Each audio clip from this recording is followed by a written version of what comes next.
It was a quiet afternoon, and Naomi Evans stood by the edge of the ship, enjoying the cool breeze off the water. It was a rare moment of peace in her busy life as a Navy admiral, a break from the endless responsibilities and the constant demands of her rank. But as she gazed out at the horizon, something felt off. Her instincts, honed by years of service, told her she wasn't alone.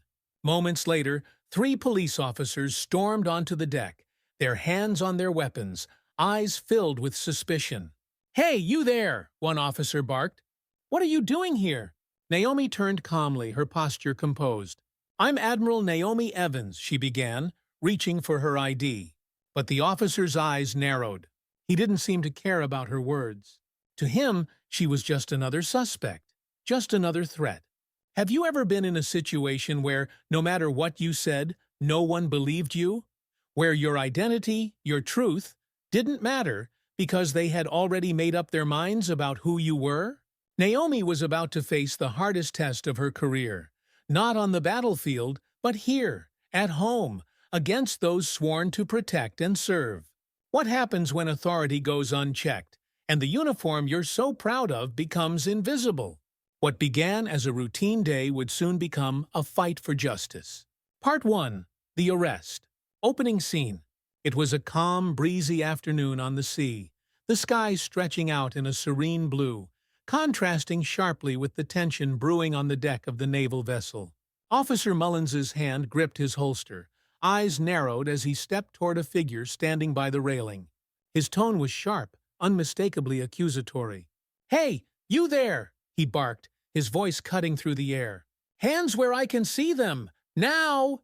The woman at the railing turned slowly, her eyes wide with surprise but not fear. She was dressed casually in jeans and a light jacket, the cool breeze tousling her short curls.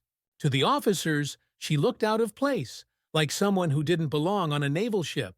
Mullin's suspicion turned into certainty. Sergeant Greggs, the oldest of the 3, approached with more caution. His sharp eyes took in every detail, from the woman's calm demeanor to the lack of any visible threat. Yet, his assumptions clouded his judgment, and he signaled to Officer Tanner, the youngest of the group, to flank her from the other side. "You think this is funny?" Mullins growled, stepping closer. "Who are you, and what the hell are you doing here?" The woman, composed, raised her hand slightly. "I'm not here to cause any trouble. My name is Naomi Evans. I can explain." "Explain what?" Greggs cut in, his voice low and threatening. "Trespassing on a military vessel? You think that's gonna fly?" Naomi didn't flinch. She reached slowly for the pocket of her jacket, her movements deliberate. But before she could pull out anything, Tanner leapt forward, grabbing her wrist and twisting it behind her back. Naomi let out a small gasp of pain, but didn't struggle. "Whoa, whoa!" Naomi protested. "I'm an officer. I have identification." "Yeah, sure," Mullins sneered, grabbing her other arm roughly. "I've heard it all before. What, you got a fake badge or something?" Greggs bent down, his knees creaking as he scooped up the ID that had fallen from Naomi's grasp. He flipped it open without much care, expecting to see some sort of forgery. But instead, his brows furrowed. He squinted at the card, then glanced back at Naomi with a hint of doubt flashing across his face. "Hold up," Greggs said, raising a hand. "She's got some sort of military ID here." But Mullins wasn't listening. His mind was already made up. "Doesn't matter," he grunted, tightening his grip on Naomi's arm. "She's probably got this off some online scam. We've got her now." Naomi, her face now showing frustration, struggled to maintain her calm. "If you just give me a moment—" "Shut up!" Tanner snapped, yanking her arms harder. "You don't get to talk." Character introduction and conflict. Officer Mullins was known for being a hothead, always the first to jump into action, often without thinking. His deep-seated prejudices colored everything he saw, and today was no different. He was certain Naomi was just another criminal, some trespasser looking to make trouble. His record was dotted with complaints, most of them from minorities, but they had always been swept under the rug. Sergeant Greggs, on the other hand, prided himself on being a professional. He wasn't outwardly aggressive, not like Mullins, but his biases were just as strong. He often hid them behind a veneer of just doing his job. Today was no different. Despite the nagging doubt he felt when he saw the official-looking military ID, he didn't want to question Mullen's lead. It was easier that way. And then there was Officer Tanner, the youngest of the group, fresh out of the academy and eager to prove himself. He had been paired with Mullins and Greggs for the past 6 months, learning how things really worked out in the field. His aggression stemmed more from inexperience than malice, but his willingness to follow the older officer's lead without question meant he was quickly falling into their way of thinking. Naomi, despite the rough treatment, kept her composure. She had faced worse in her life. As a black woman in the Navy, she was no stranger to being underestimated or mistreated. Her uniform may have been hidden under the jacket, but she carried herself with the dignity of someone who had earned every stripe. She wasn't about to let these men intimidate her, but she also knew she had to tread carefully. She could feel the tension in their grips, the barely concealed hostility simmering beneath the surface. Greggs, now holding her ID in his hand, finally glanced down at it again. He squinted, his face shifting from skepticism to confusion. "Hold on. This says you're an admiral. Is this some kind of joke?" Naomi locked eyes with him. "It's not a joke. I am Admiral Naomi Evans. I'm on duty, and I have every right to be here." But Greggs wasn't convinced. He glanced at Mullins, who was already shaking his head. "Admiral? On this boat? Please, you're coming with us. Let's sort this out at the station." Without giving her a chance to respond, Mullins roughly began to push Naomi toward the steps leading off the deck. Naomi kept her head high, refusing to let them see her frustration, though internally her patience was wearing thin. As they led her away, Naomi's eyes flickered down to a framed photograph lying on the deck, a portrait of her in full Navy regalia. The very ship they were on was her command, her responsibility. But in the eyes of these men, she was just another suspect. Escalation 1,500 words. As they made their way off the boat, Naomi was led to a police vehicle parked at the dock. A small crowd had gathered, watching with curiosity as a high-ranking naval officer, though few realized it yet, was handcuffed and marched like a common criminal. Mullins shoved Naomi into the back of the police car, his face flushed with arrogance. He slammed the door and exchanged a smirk with Tanner, who looked a little more nervous now that he had time to think about what they'd done. "We got her good, didn't we?" Mullins chuckled. But Sergeant Greggs wasn't laughing. He kept looking down at the ID in his hand, his brow furrowed. "I don't know, Mullins. This doesn't feel right. What if she really is who she says she is?" Mullins waved him off. "Yeah, right. She's pulling some kind of scam. We'll sort it out at the station." Inside the car, Naomi remained silent, staring out the window as they sped down the road. She knew this wasn't over. The moment they ran her name, they'd realize their mistake. But the damage was already done. Even if they released her without charge, this incident would follow her, cloud her reputation, and reinforce every stereotype she had fought against throughout her career. When they arrived at the station, the officers pulled Naomi roughly from the car and led her inside, still in handcuffs. The receptionist behind the desk looked up, her eyes widening in recognition when she saw Naomi. "Wait, isn't that—" "Booking in a trespasser," Mullins interrupted quickly, leading Naomi past the desk. The station was busy, officers milling about, filing reports, processing arrests. No one seemed to notice who Naomi was yet. She was brought into a holding room where they removed her handcuffs but left her under guard. Naomi rubbed her wrists, feeling the soreness where the cuffs had been too tight. She knew this wouldn't last long.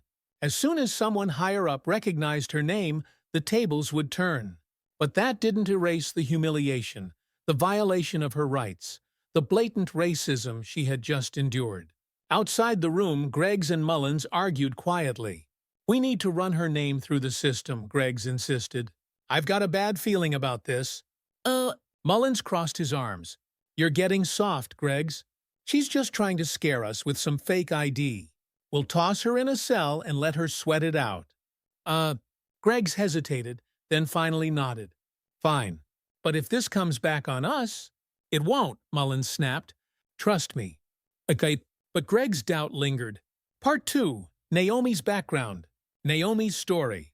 As Naomi sat alone in the holding room, her thoughts drifted back to how her life had brought her to this moment. Born and raised in a small town in Georgia, Naomi Evans was no stranger to hard work, perseverance, and the fight against discrimination.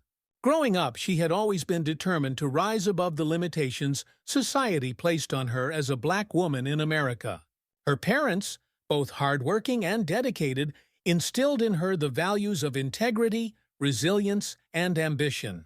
Naomi's father, James Evans, had been a military man himself, a career Navy officer who took pride in serving his country. He had inspired her from a young age with stories of his time aboard ships, the camaraderie he shared with his fellow sailors, and the sense of duty that came with wearing the uniform. Naomi had idolized her father, watching as he worked his way up the ranks despite the barriers of racism that sought to hold him back. Her mother, Patricia, was equally influential in Naomi's life. Patricia had been a nurse, working long hours at a local hospital while also raising Naomi and her two younger brothers. Patricia taught Naomi the importance of education, reminding her daily that knowledge and skill would open doors that prejudice sought to close. She often told Naomi, "You'll have to work twice as hard to get half as much, but don't ever let that stop you." Naomi had taken those words to heart, knowing from an early age that the world was unfair, but that she had the power to overcome the challenges in her path. When she turned 18, Naomi enlisted in the Navy, following in her father's footsteps. The military provided structure, discipline, and an opportunity to prove herself. From day one, she made it clear that she wasn't there to be overlooked. Basic training was grueling, but Naomi excelled, quickly earning the respect of her peers and instructors. She pushed herself harder than anyone else, knowing that there were people watching, waiting for her to fail simply because of her gender and the color of her skin. But Naomi never failed. Instead, she rose to every challenge. After completing basic training, she was stationed on her first ship. It was there that she began to understand the deeper complexities of racism and sexism within the military. While her fellow sailors were often welcoming, there were always a few who questioned her abilities or made snide remarks about her being out of place in what they believed was a man's world. At times, Naomi found herself alone, isolated by the very system she had sworn to serve. But she was never one to back down. She took every slur, every doubting glance, and used it to fuel her ambition. Slowly but surely, she made a name for herself in the Navy, becoming known for her sharp intellect, decisive leadership, and unmatched commitment to her duties. Her first major career breakthrough came during a deployment in the Pacific. Her ship had been involved in a search and rescue mission after a natural disaster struck a remote island. Naomi had been in charge of organizing the medical response team, coordinating with local authorities, and ensuring that the victims received the care they needed. Her swift decision-making had saved lives, and her commanding officers had taken notice. That mission earned her a promotion, and Naomi's ascent up the ranks began in earnest. Over the years, Naomi's career flourished. She took on increasingly complex roles, each time proving herself more than capable of handling the responsibilities. Yet, no matter how high she climbed, the shadow of racism followed her. Even as she earned commendations and rose to the rank of commander, she found that her accomplishments were often met with skepticism by those who couldn't believe a black woman could achieve such success in the Navy. Naomi's struggles. One of the most defining moments of Naomi's career came when she was up for a promotion to admiral. It was a position she had worked tirelessly to reach, but as the promotion board convened, she could sense the resistance. The whispers about her background, her gender, and her race had grown louder, and some of her colleagues doubted whether she was the right fit for such a high-ranking role. But Naomi had never let doubt stop her before. She prepared meticulously, ensuring that her track record spoke for itself. Her leadership in multiple successful missions, her ability to navigate complex diplomatic situations, and her reputation as a fair and tough commander made her the most qualified candidate for the position.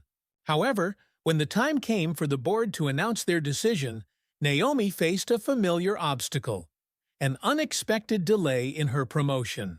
The delay wasn't due to her qualifications. It was the result of an internal debate among higher-ranking officials who questioned whether promoting a black woman to such a visible and influential position would send the right message. Naomi was furious, but she knew better than to lash out.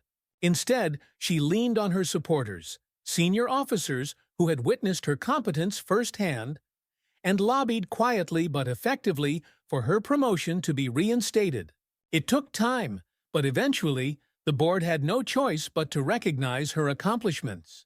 Naomi was promoted to admiral, becoming one of the few black women to hold such a prestigious rank in the Navy's history.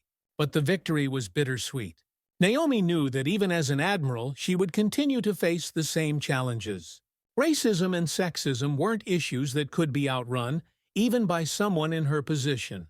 As Naomi reflected on her journey, sitting in that holding cell, the anger and frustration she felt now made more sense.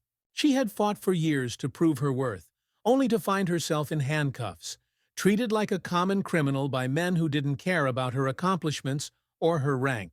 They had seen only her skin color and assumed the worst. Still, Naomi's spirit remained unbroken. This was not the first time she had faced injustice, and it wouldn't be the last. She knew that once the truth came out, the tables would turn, and these officers would have to face the consequences of their actions. Part 3. The Investigation. The Aftermath of the Arrest. Naomi sat silently in the holding cell, staring at the cold concrete walls around her. The room was small, barely enough space for a single person, with a hard metal bench bolted to the floor. Despite the discomfort, Naomi's mind remained sharp, focused on what was to come.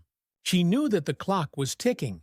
Soon enough, someone with the authority to correct this mistake would intervene.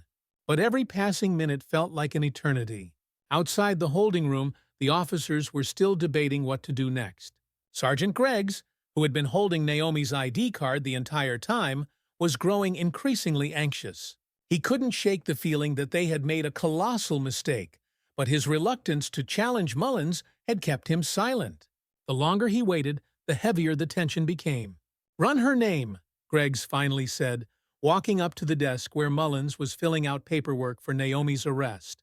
"Let's make sure we know exactly who she is." "Oh." Mullins, annoyed by Greggs' caution, rolled his eyes but reluctantly typed Naomi's name into the system. He still didn't believe her claims about being an admiral, convinced she was running some sort of scam. The system took a few moments to process the request, and when the results appeared on the screen, both Mullins and Greggs stared in stunned silence. There it was, clear as day. Admiral Naomi Evans. The title sat on the screen, bold and undeniable. Underneath it was a list of her military achievements, awards, and commendations.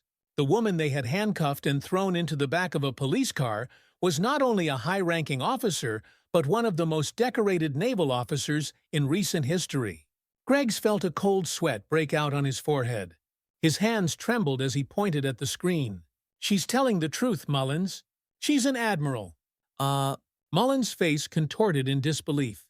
"No way. This has to be some kind of mistake." It's not," Greggs snapped, his voice rising with panic. "We've just arrested a Navy admiral. This is serious." Before Mullins could respond, the police chief, a grizzled man with decades of experience, approached the desk, sensing the growing commotion.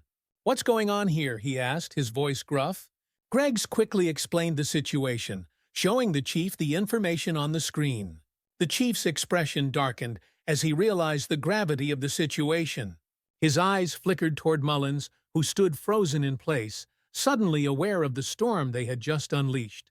"We need to release her," Greggs said, his voice urgent. "Before this gets any worse." "Oh." The chief nodded but was already pulling out his phone. "This isn't just about releasing her. This is going to blow up. We've got to handle this carefully." As the chief made calls to the Navy and other authorities, Mullins remained silent, his face pale. The arrogance and bravado he had displayed earlier evaporated, replaced by the weight of his actions. He had no idea how badly he had miscalculated. Meanwhile, back in the holding cell, Naomi waited. She wasn't sure how long had passed when the door finally swung open. Sergeant Greggs stood there, looking sheepish and nervous, his voice soft as he addressed her. Admiral Evans, we've verified your identity. You're free to go. Ah! Naomi rose from the bench slowly, her back straight and her expression unreadable. She wasn't surprised by the sudden change in tone, but the anger still simmered beneath her calm exterior.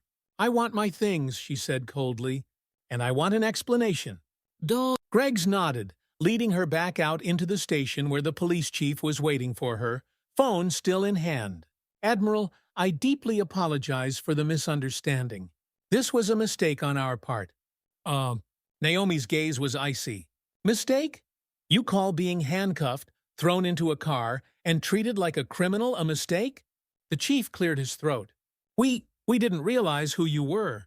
We're going to make this right. Naomi didn't respond immediately. Instead, she looked around the station, taking in the faces of the officers who had been complicit in her arrest. Their expressions ranged from guilt to fear. She knew this wasn't over, not by a long shot. The truth starts to unravel. The next few hours were a whirlwind.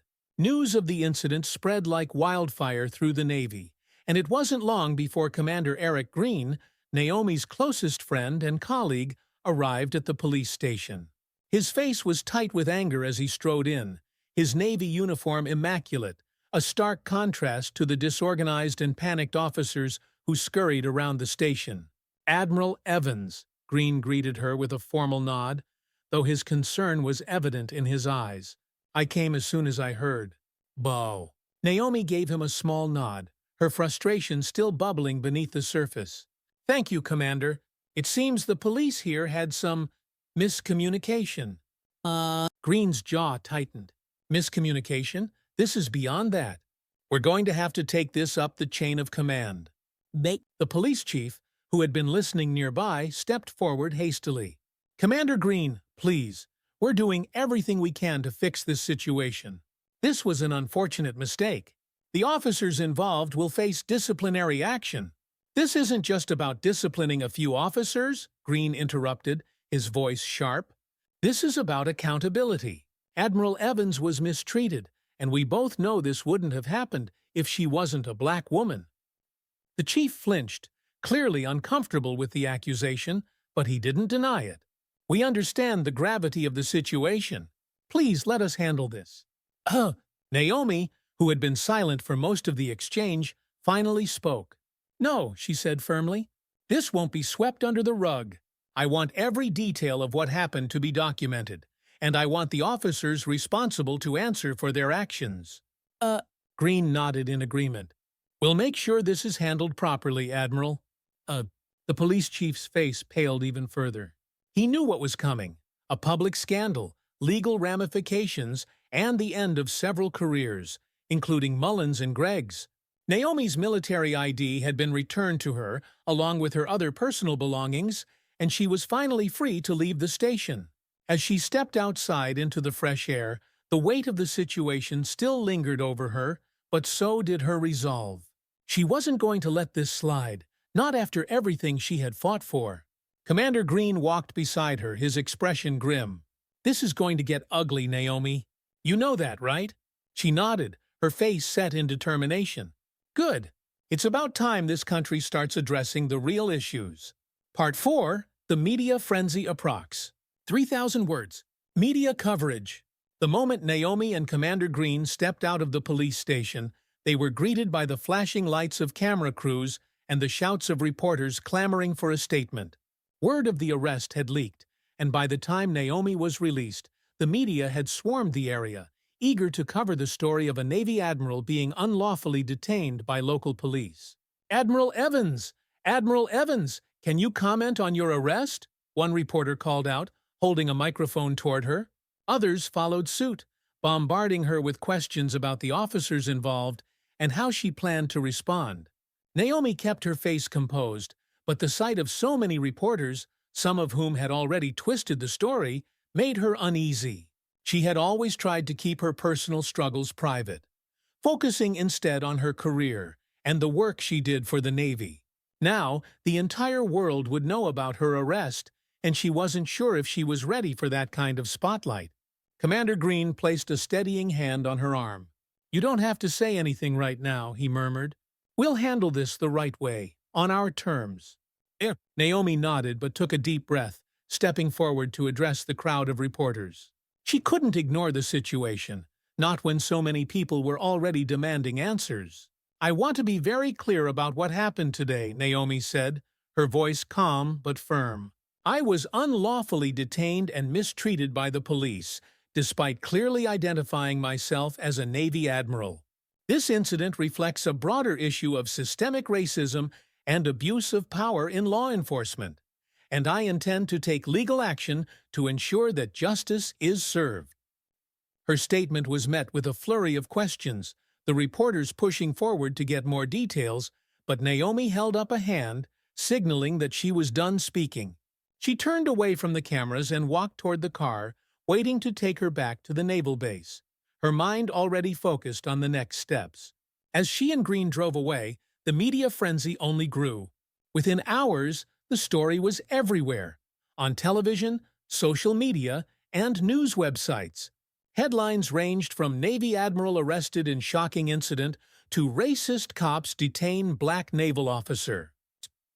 The public response was immediate, with protests calling for accountability and reform in law enforcement, especially in the treatment of minorities. Naomi's phone buzzed incessantly with messages of support from her colleagues, friends, and even strangers who had heard about what happened. But amid the messages of encouragement were also the inevitable hate comments, racist slurs, and insults from those who refused to acknowledge the problem of systemic racism. Naomi ignored them, focusing instead on the overwhelming wave of support that flooded in. Back at the naval base, she was greeted by her commanding officers, all of whom were deeply concerned about what had happened. They assured her that the Navy would stand behind her and provide any legal support she needed. Naomi appreciated their backing, but she knew that this was going to be a long, uphill battle, not just for her, but for everyone fighting against the same injustices. Naomi's struggle. Later that evening, Naomi sat alone in her office, staring out at the darkening sky. She had spent most of the day fielding calls from lawyers, activists, and media outlets wanting her to share her story. While she understood the importance of speaking out, she couldn't help but feel exhausted by the constant attention. She had always been a private person, and now her life was on full display for the world to scrutinize. Her thoughts drifted back to the events at the police station. The humiliation of being handcuffed, the disbelief in the officers' eyes when she told them who she was, and the lingering fear that no matter how high she rose, she would never truly escape the shadow of racism. It wasn't just about this one incident, it was about a lifetime of being judged by her skin color rather than her abilities. Naomi knew she couldn't let this go. She had worked too hard and fought too long to be silenced now. But she also knew that pursuing justice would come at a cost. The media would dig into her past, scrutinizing every decision she had ever made, and the police department would fight back, trying to protect their own. As she sat in her office, her phone rang again. It was her lawyer, a well-known civil rights attorney who had taken on cases like hers before. "Admiral Evans, I'm glad I caught you," the lawyer said. "I've been reviewing the details of your arrest, and I think we have a strong case. This isn't just about your individual rights being violated, it's about holding the police accountable for their actions and setting a precedent for others who've been wrongfully arrested or mistreated." Naomi sighed, rubbing her temples. "I know. I'm ready to fight this. But it's going to be ugly, isn't it?" "It won't be easy," the lawyer admitted. "But you're in a unique position. You have the platform, the public support, and the evidence to make real change. This isn't just about getting compensation or an apology, it's about reform." Naomi nodded, feeling a renewed sense of determination. "Let's do it then. I won't let this go." As she ended the call, Naomi felt a weight lift from her shoulders. The road ahead would be difficult, but she knew that she had the strength to face it. This was bigger than her. It was about fighting for justice for everyone who had been wronged by a system designed to oppress them. The next few days were a whirlwind of interviews, press conferences, and meetings with lawyers and civil rights organizations. Naomi became the face of the movement for police reform. her story serving as a rallying cry for those who had experienced similar injustices. She was invited to speak at protests and rallies, her voice rising above the crowd as she called for change. At first, Naomi had been hesitant to step into the public eye. She had always preferred to lead from behind the scenes, letting her actions speak louder than her words.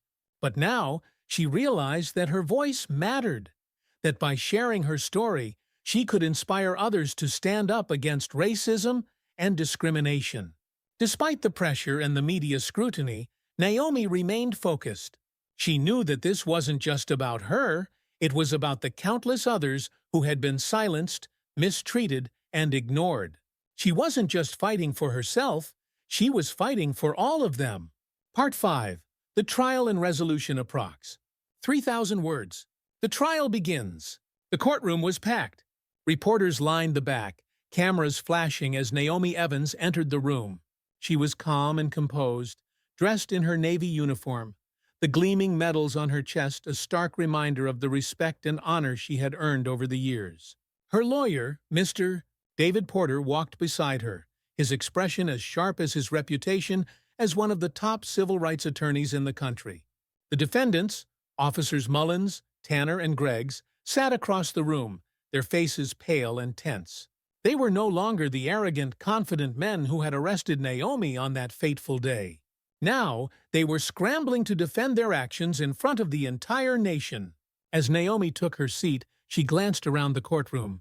Friends, family, colleagues, and supporters filled the benches, their eyes on her, silently willing her strength. Commander Eric Green sat in the front row, his arms crossed over his chest, offering her a supportive nod. But there were others, too, people who had been victims of similar mistreatment but had never had the chance to fight back. The trial began with opening statements. The prosecutor, Ms. Angela Carter, wasted no time in laying out the facts. Ladies and gentlemen of the jury, this is a case of abuse of power, discrimination, and racial bias, she began. Admiral Naomi Evans, a decorated officer in the United States Navy, was unlawfully arrested, handcuffed, and humiliated by 3 police officers who failed to follow proper protocol. These officers acted not on facts, but on assumptions. Assumptions based on the color of her skin. Ms. Carter's words rang through the courtroom, each one landing with a heavy weight. She detailed the events of that day, showing the jury the evidence, the body cam footage, the audio recordings, and the statements from witnesses who had seen the officers' aggressive behavior. It was clear from the start that this was more than just a case of mistaken identity. It was a deliberate and willful disregard for Naomi's rights. When it was the defense's turn, they tried to spin the narrative, painting the officers as overworked and under pressure, suggesting that Naomi's casual attire had caused confusion about her identity. They claimed that her refusal to immediately comply with their demands had escalated the situation. But the defense's arguments were weak, and the jury could see right through them. Naomi's lawyer, Mr. Porter, was relentless in his cross-examinations. He picked apart every excuse the officers tried to give, pointing out inconsistencies in their statements and exposing the underlying racial bias that had motivated their actions. Naomi takes the stand. When it was time for Naomi to take the stand, the room fell silent. All eyes were on her as she walked to the witness box, her steps steady, her gaze unwavering. She had prepared herself for this moment, but that didn't make it any easier. After being sworn in, Mr. Porter approached her with a reassuring smile. Admiral Evans, can you please tell the court in your own words what happened on the day of your arrest? Naomi took a deep breath, her voice steady as she began to recount the events. She described how she had been standing on her own ship, dressed casually but with her military ID in her pocket, when the officers had approached her.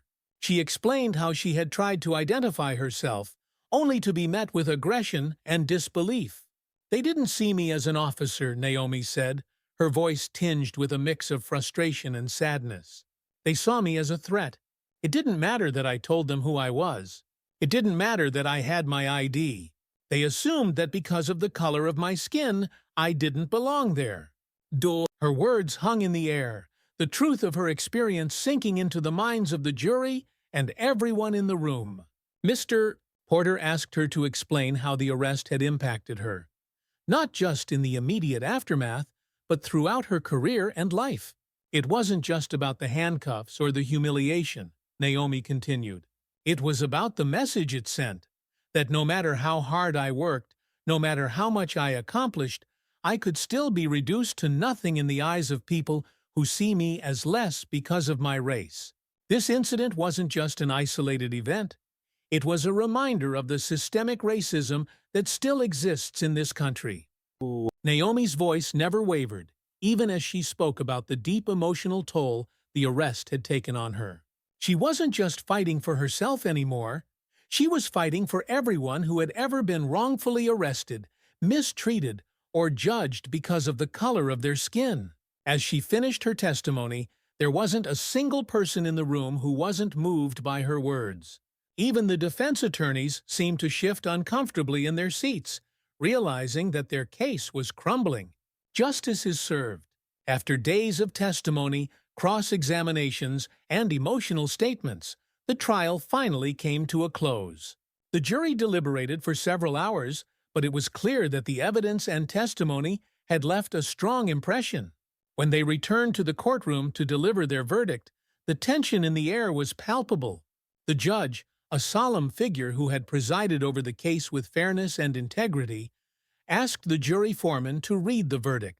"We, the jury, find the defendants guilty of abuse of power, false imprisonment, and racial discrimination," the foreman declared, his voice clear and resolute. A wave of relief washed over Naomi as she heard those words. The officers, who had sat stoic throughout the trial, now looked defeated. They had been found guilty not just in a court of law, but in the court of public opinion as well. Their actions would have lasting consequences, not only for their careers, but also for the broader discussion about racism in law enforcement. The judge issued a stern reprimand to the officers, outlining the severity of their misconduct.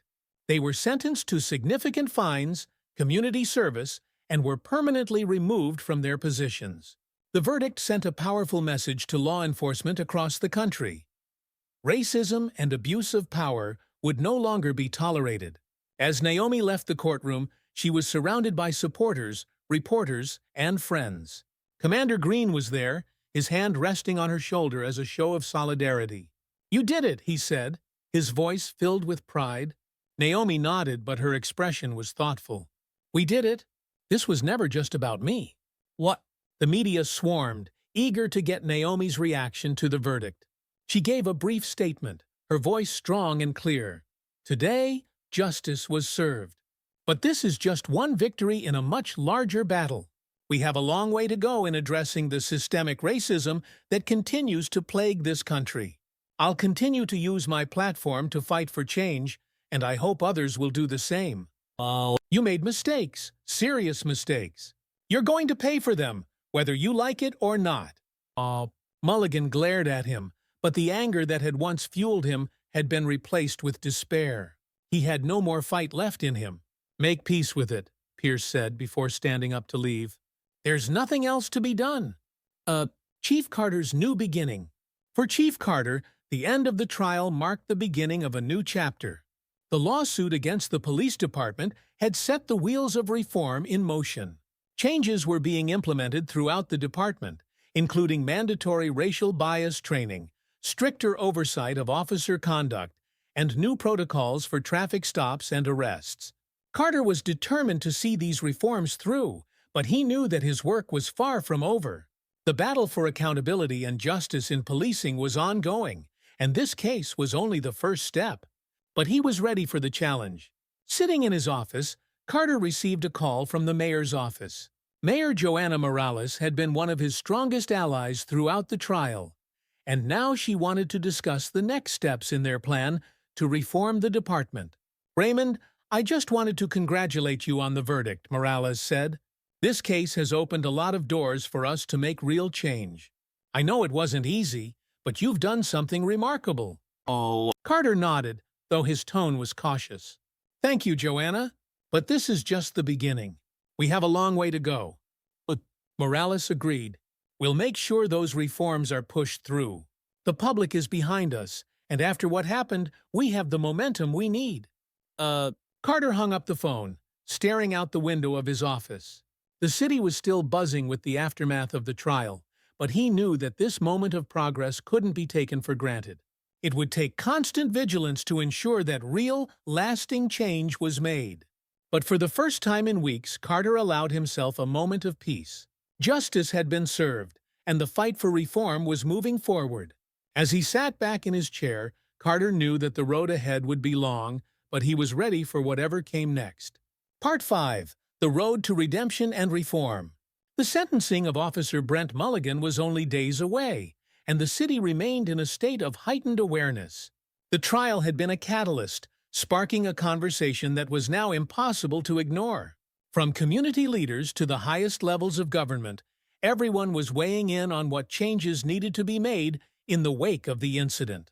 For Mulligan, however, time was moving at a crawl. His days in custody had become a blur of regret, fear, and anger. He had lost everything: his badge, his reputation, and the future he had once taken for granted. Mulligan's final days before sentencing. Mulligan sat on the cold, hard bench in his cell, staring blankly at the wall. The news coverage had not let up since the verdict. Every time he saw his name on the television screen, it was accompanied by words like guilty, disgraced, and racist. He had become a national symbol of everything wrong with the police force, a role he had never expected to play. Visits from his lawyer, Tom Pierce, had become less frequent, and Mulligan knew what that meant. There was little left to discuss. The evidence had been overwhelming, the verdict clear, and the public outcry too loud to ignore. Mulligan was about to face the consequences of his actions, and there was no one left to shield him. Late one evening, as Mulligan lay in his cell, he heard the guard approach. "You've got a visitor," the guard said, opening the door. Mulligan sat up, surprised. He hadn't had any visitors in days, not since the trial ended. He stood and followed the guard to the visitation room, his mind racing with thoughts of who could possibly want to see him. To his shock, sitting at the table was Officer Derek Green, the man who had testified against him in court. Mulligan's eyes narrowed as he sat down across from Green. "What are you doing here?" he demanded, his voice low and bitter. Green shifted uncomfortably in his seat, but met Mulligan's gaze. "I came because I needed to say something." Mulligan crossed his arms, his expression hard. "And what's that?" Green took a deep breath. "I'm sorry, Brent. I'm sorry that it came to this. But I had to tell the truth in court. I couldn't stay silent any longer. You know as well as I do that what happened out there that day was wrong." Mulligan's jaw clenched, and for a moment it looked as though he was going to lash out. But then something in his expression shifted. He leaned back in his chair, his eyes filled with exhaustion. "I know it was wrong," Mulligan admitted, his voice barely above a whisper. "I've known it for a long time. But once you start down that road, once you cross that line, it's hard to go back." Green watched him carefully, his voice softening. "It doesn't have to end like this for you, Brent. You can still make things right." Mulligan shook his head. "I'm too far gone for that, Derek. They're going to lock me up, and I'll be nothing but a cautionary tale. The cop who went too far." Green frowned. "Maybe, but it doesn't have to define you forever. You can use this time to reflect, to change. Maybe one day, when you're out of here, you can help make things better instead of worse." Mulligan didn't respond immediately. He had spent so much of his life believing that his way was the only way, that being tough and unyielding was the only path to respect. But now, sitting across from Green, a man who had once looked up to him, he wasn't so sure anymore. "I don't know if I can change," Mulligan said quietly, more to himself than to Green. Green stood up, placing a hand on Mulligan's shoulder. "You don't have to figure it all out right now. Just start by accepting what you did. The rest will come in time." As Green left the room, Mulligan was left alone with his thoughts. For the first time since the trial, he allowed himself to truly reflect on the choices he had made, the people he had hurt, and the system he had helped uphold. The road to redemption, if it even existed, would be long and painful. But maybe, just maybe, It wasn't too late for him to find a way back. Chief Carter's vision for change. While Mulligan wrestled with his guilt and the impending sentencing, Chief Raymond Carter was already hard at work. The trial had been a victory, but Carter knew that true change didn't come from a single verdict. The real battle was just beginning. Carter stood in his office, surrounded by his team, as they discussed the next steps in their push for reform. Mayor Morales is on board with the changes, Colonel Sarah Thompson, his trusted colleague, reported. But the city council is going to be tougher to convince. Some of them are worried about how the police union will react to the new accountability measures. Carter nodded. He had expected as much. The police union had already made it clear that they would fight any changes that they believed undermined their officers. But Carter wasn't about to back down. "We need to be strategic," Carter said, his voice calm but firm. "We'll focus on the most critical reforms first. Racial bias training, de-escalation techniques, and increased transparency in internal investigations. Once we get those in place, we can push for the broader changes." Thompson glanced at him, her expression cautious. "And Mulligan?" Carter sighed. "Mulligan is just one man. His case was important, but he's not the root of the problem. The system is. We need to focus on fixing the system." Thompson nodded in agreement. "The community is with us, and after what happened, we have more support than ever. But we can't afford to lose momentum." Carter's gaze drifted to the window, where he could see the city streets below. The protests had died down, but the energy of the movement was still palpable. People wanted change, and they were looking to him to lead the charge. "I won't let this die out," Carter said quietly, more to himself than to anyone else in the room. "We have an opportunity to make real, lasting change. We can't waste it." Mulligan's sentencing. The day of Mulligan's sentencing arrived, and once again, the courtroom was packed with media, protesters, and supporters. The atmosphere was heavy with anticipation. Mulligan sat at the defense table, his posture slouched, his face lined with exhaustion. He had been stripped of his authority, and now he was about to be sentenced for his crimes. Judge Evelyn Porter entered the room, her expression as stern as ever. She glanced at Mulligan, then at the crowd, before turning her attention to the case in front of her. "Officer Mulligan," she began, her voice firm, "you have been found guilty of racial profiling, excessive force, and wrongful arrest. Your actions were not only a violation of your duties as a police officer, but they were also a betrayal of the public's trust." Mulligan stared down at his hands, his fingers intertwined tightly. He had prepared himself for this moment, but hearing the words spoken aloud still cut deep. "While I recognize that policing is a difficult job, one that requires split-second decisions, I cannot and will not excuse the behavior you exhibited that day," Judge Porter continued. "You targeted a man based on the color of his skin, and in doing so, you perpetuated a system of injustice that we, as a society, are working to dismantle." There was a pause as Judge Porter glanced over the courtroom, her gaze settling briefly on Chief Carter before returning to Mulligan. "Officer Mulligan, you are hereby sentenced to 5 years in prison with the possibility of parole after 3 years.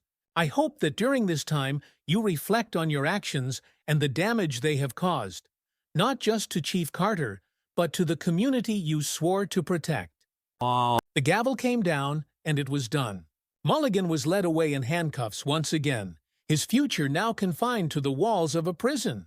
He had been given a chance to change, but whether or not he would take it remained to be seen. The long road ahead. As the courtroom emptied, Chief Carter stood by the door, watching as Mulligan was escorted out. There was no satisfaction in seeing the man who had wronged him led away in chains. For Carter, this wasn't about vengeance, it was about justice. Gloria Parks approached him, a small smile on her face. "We did it," she said softly. "This case is going to have a ripple effect across the country." Carter nodded, but his mind was already on the future. The real work was just beginning. "We've taken the first step," Carter replied, "but there's still so much to be done. This case showed people what's wrong with the system. Now we need to show them how to fix it." Parks nodded in agreement. "You're right. And with the momentum we've built, we can push for even bigger changes. This is just the beginning. But as Carter left the courthouse, he was greeted by a small group of supporters who had been waiting outside. They cheered as he approached, holding signs that called for justice and reform. Carter smiled, raising a hand in acknowledgement, but he knew that the cheers would only last for so long. The road ahead would be long and difficult, but Chief Raymond Carter was ready. The fight for justice and equality was far from over, and he would not stop until the system that had wronged so many was finally reformed. As the sun set on the city, Carter looked out at the skyline, his resolve stronger than ever. Change was coming, and this time it was here to stay. I am here as a man who believes in justice, who has served this country and knows that it can be better. What happened to me was a symptom of a larger problem, a problem that has plagued our nation for far too long. But we have the power to change it. He spoke with conviction, drawing on his experiences not only as a military leader, but as a black man who had faced prejudice throughout his life. When we talk about reform, we are not talking about tearing down law enforcement. We are talking about building it up, making it stronger, more just, and more accountable to the people it serves. We are talking about creating a system where men like Sergeant Mullins cannot abuse their power, and where officers like Travis Green are empowered to do the right thing when they know something is wrong. His words echoed through the chamber, and when he finished, the room erupted in applause. The battle for change was far from over, but Reynolds had taken a significant step forward in making sure that his ordeal had not been in vain. Back in his office at the military base, Reynolds sat down, reflecting on how much his life had changed since that fateful day on the boat. He had never asked for this role, but he had accepted it nonetheless. He wasn't just a Marine general anymore. He was a symbol of justice, a voice for those who had been silenced. Colonel Thompson entered, holding a stack of papers. "General, the press is requesting more interviews. They want to know about the reforms being implemented."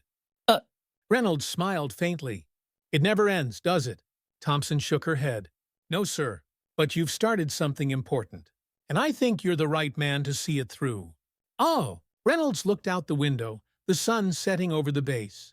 The fight for justice would continue, and he was ready for whatever came next. The world had changed, and so had he.